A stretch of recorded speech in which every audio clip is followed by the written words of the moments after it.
Hey, what's up you guys? Bloody Jacob here to bring you my thoughts on the Season 7 final season premiere of The 100 on the CW, From the Ashes. Jacob here, meeting my icon, Catherine Isabel. Bloody Jacob for sexy, awesome, exclusive content.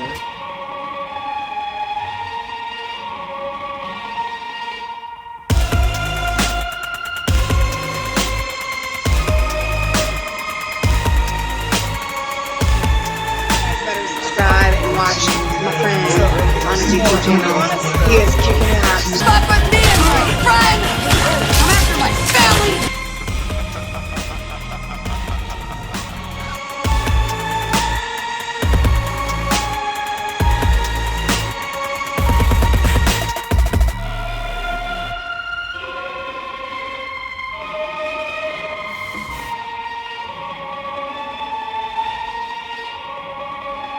Get in! Subscribe. That sounds like a warning. It's an invitation. Mwah.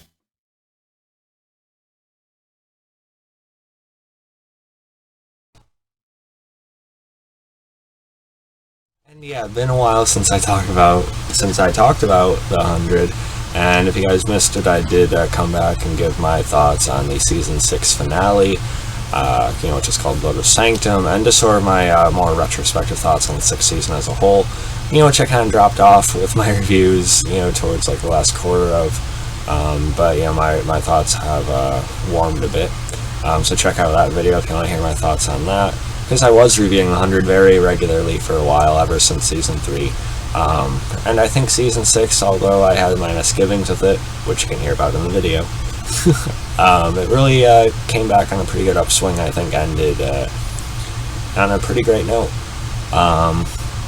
In terms of this, the Season 7 premiere, the final season of The 100 has begun. Amid everything going on, it's great to have a new season of a show, but it's the final season of a show that has meant a lot to me, so I am really going to try to review every episode of this last season, because 100 does mean a lot to me. I gotta see, how Liza Taylor Clark makes it. I gotta see what the final resolve is for what they planned for the story. And so overall, this episode, this premiere From the Ashes, we basically get a little catch up with our characters. It doesn't take place too long after the Season 6 finale, I want to say. From what's going on with, Bellamy Echo and what happened with Octavia and Gabriel and such.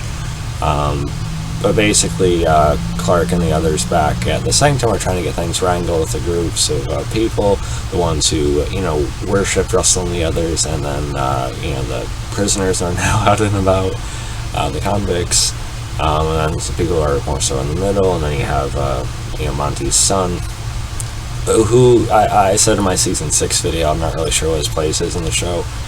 It doesn't really seem like they're operating on him on any personal level. It just seems like he's kind of being a plot type character right now. I don't know.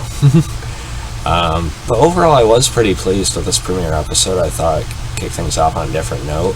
I mean, I liked seeing the characters somewhat at peace, for a little bit. They've managed to get settled on the nicer houses, but not taking over, because they didn't want to be seen as, conquerors by staying in the sanctum or whatever. Matt even has a dog and everything. Clark is the dog, golden retriever, cute. Clark is trying to give her, somewhat of a normal life, for the little girl anyway, because she doesn't have the flame in her anymore, so they're not sure how she's going to be without that. Certain characters like Lexa may have been a commander. We'd never seen Lexa without it in her neck, but we had heard that she had that strength and sort of resolve that people respected her for, even before she was fully made into one. So I don't know how Maddie's going to handle it yet, and they kind of want to keep her away from all the chaos going on right now anyway.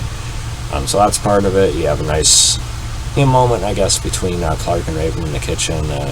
Raven actually, accidentally mentioning a mother and daughter sort of thing, and then them kind of sharing a moment of what happened to Abby. And a lot of it, you see Clark, she seems to be doing fine, at least, as fine as she can for what happened with Abby and everything. But we get a pretty great, final scene or two in the episode, which we'll talk about in a minute. Meanwhile, Octavia is still gone into the green and everything. Hopefully we do see Diyoza again, because I really do like her dynamic with Octavia. Plus I love Ivana Milicevic ever since Banshee. So I think we'll see her resurface and hope we get Octavia back out.